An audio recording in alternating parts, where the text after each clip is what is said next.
Assalamualaikum warahmatullahi wabarakatuh. Halo, apa kabar anak-anak hebat semuanya? Hari ini kita masih belajar tematik, yaitu tema 4I, subtema 3, pembelajaran 1. Sebelum kita melanjutkan pembelajaran, mari kita membaca basmalah bersama-sama. Bismillahirrahmanirrahim. In the name of Allah, the most merciful, the most kind. Dengan nama Allah yang maha pengasih lagi maha penyayang. Materi yang akan kita pelajari hari ini yaitu untuk pelajaran bahasa Indonesia, yaitu kalimat pertanyaan dan gagasan pokok. Dan untuk IPA-nya, kegiatan manusia yang memengaruhi keseimbangan lingkungan.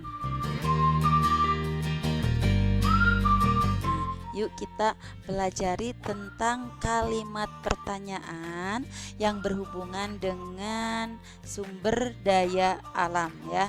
Nah, di sini ada kata tanya, ada kalimat tanya, dan ada jawaban pertanyaan. Jadi ini kalimat pertanyaan ini berhubungan dengan pemanfaatan sumber daya alam. Baiklah, yang pertama kata tanyanya yaitu dimulai dari kata apa.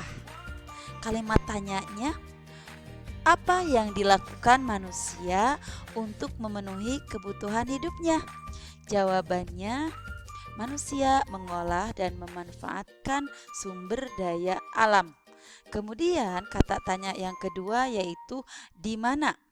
Kalimat tanyanya, di manakah salah satu daerah bekas penambangan yang mengakibatkan kerusakan lingkungan? Jawaban pertanyaannya yaitu di daerah tambang emas ilegal, Gunung Botak, Pulau Buru, Maluku. Kemudian kata tanya selanjutnya yaitu bagaimana. Nah, kalimat tanya dari kata bagaimana yaitu bagaimana caranya agar lingkungan dapat terus bermanfaat bagi kehidupan? Jawabannya adalah pemanfaatan dan pengolahan harus sejalan dengan upaya pelestarian lingkungan. Kemudian kata tanya selanjutnya yaitu mengapa. Nah, ini mengapa ya. Kalimat tanyanya, mengapa setelah tumbuhan ditebangi harus ditanami kembali? Nah, jawabannya agar tumbuhan tetap lestari dan tidak punah. Kemudian kata tanya selanjutnya yaitu siapa. Nah, ini siapa? Kalimat tanyanya yaitu siapa yang dirugikan ketika sumber daya alam tercemar? Jawaban pertanyaannya yaitu makhluk hidup. Ya, makhluk hidup ini terdiri dari manusia, tumbuhan, dan hewan. Nah, ini adalah beberapa dari kalimat pertanyaan. Ada kata tanya, kalimat tanyanya sudah, dan jawaban dari pertanyaan. Nanti anak-anak boleh mencoba dengan kata tanya atau kalimat tanya yang lainnya. Baiklah, kita lanjutkan materi kita ke gagasan pokok. Nah, Ibu punya satu paragraf ya. Paragraf pertama, misalkan sebuah paragraf masih yang berhubungan dengan akibat pemanfaatan sumber daya alam. Untuk memenuhi, bacakan ya paragrafnya. Untuk memenuhi kebutuhan hidup, manusia mengolah dan memanfaatkan sumber daya alam. Pengolahan dan pemanfaatan sumber daya alam yang dilakukan oleh manusia sangat mengubah kelestarian lingkungan. Hal tersebut dapat merusak lingkungan dan juga berakibat buruk terhadap kehidupan manusia.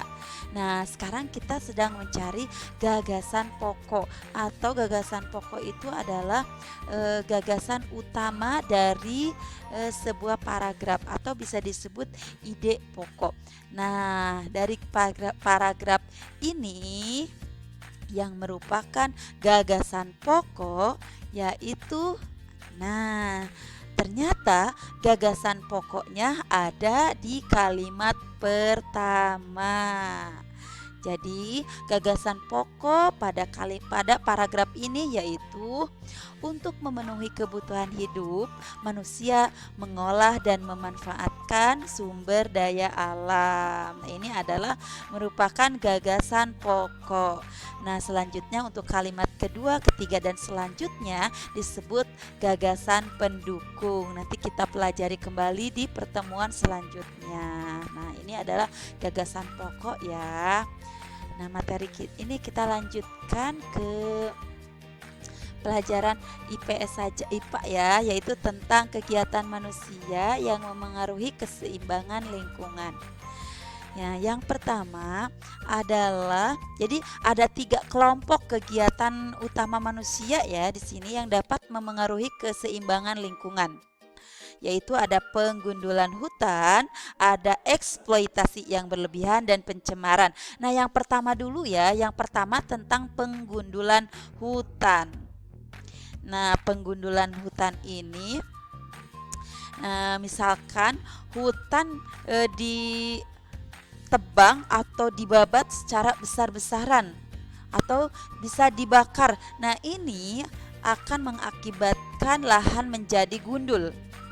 Hutan yang semula lebat berubah menjadi lahan pemukiman, pertanian, perkebunan, dan industri. Nah, bagaimana ini dampak penggundulan hutan? Nah, untuk dampak penggundulan hutan atau akibatnya yaitu akan terganggunya keseimbangan lingkungan. Penggundulan hutan ini dapat menyebabkan hilangnya satu jenis atau beberapa jenis tumbuhan atau hewan. Hilangnya satu jenis tumbuhan atau hewan akan berakibat terputusnya aliran rantai makanan. Nah, kemudian dampak yang kedua adalah masuknya hewan liar ke daerah pemukiman. Dari akibat penggundulan hutan ini dapat menyebabkan sejumlah hewan kehilangan habitat dan sumber makanannya, akan kehilangan sumber makanan alami. Nah, akibatnya beberapa hewan liar terpaksa masuk ke suatu daerah yang bukan habitatnya dan memangsa hewan ternak, bahkan bisa saja manusia. Begitu. Kemudian dampak yang ditimbulkan dari penggundulan hutan juga rawan terhadap bencana ya, seperti setelah hutan gundul ini bencana yang akan terjadi biasanya akan muncul banjir, longsor, kemudian bisa saja kekeringan. Kemudian dampak yang lain dari penggundulan hutan ini adalah musnahnya sejumlah tumbuhan dan hewan. Ini jelas ya, setelah gundulnya hutan, nah akan menyebabkan sejumlah tumbuhan dan hewan mengalami kepunahan. Nah, itu adalah untuk akibat dari penggundulan hutan. Nah, kemudian bagian kedua dari yang mempengaruhi keseimbangan lingkungan yaitu eksploitasi yang berlebihan. Nah, eksploitasi yang berlebihan ini ya seringkali dilakukan terhadap tumbuhan dan hewan. Hutan ditebangi secara besar-besaran untuk mendapatkan kayu, ikan ditangkap dan menggunakan pukat harimau dan dinamit. Nah, begini ya, untuk secara berlebihan, misalkan eksploitasi secara berlebihan ya mungkin dapat mendatangkan hasil yang berlimpah untuk saat, namun untuk jangka waktu yang lama akan mendatangkan kerugian. Kemudian adanya yang mempengaruhi keseimbangan yang ketiga yaitu adanya pencemaran. Pencemaran atau polusi ini merupakan peristiwa masuknya berbagai bahan pencemar ke suatu lingkungan sehingga kualitas lingkungan menurun.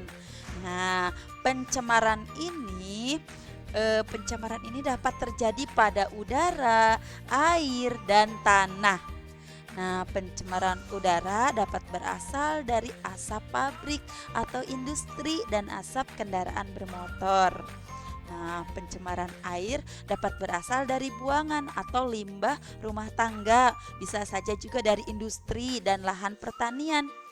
Nah, pencemaran tanah kebanyakan berasal dari lahan pertanian atau perkebunan, yaitu berupa pupuk buatan dan pestisida. Nah, mungkin untuk pembelajaran hari ini sampai di sini terlebih dahulu ya. Mari kita tutup pembelajaran hari ini dengan membaca hamdalah bersama-sama. Alhamdulillahirabbil alamin. Praise be Allah, the Lord of the world. Segala puji bagi Allah, Tuhan semesta alam. Wassalamualaikum warahmatullahi wabarakatuh.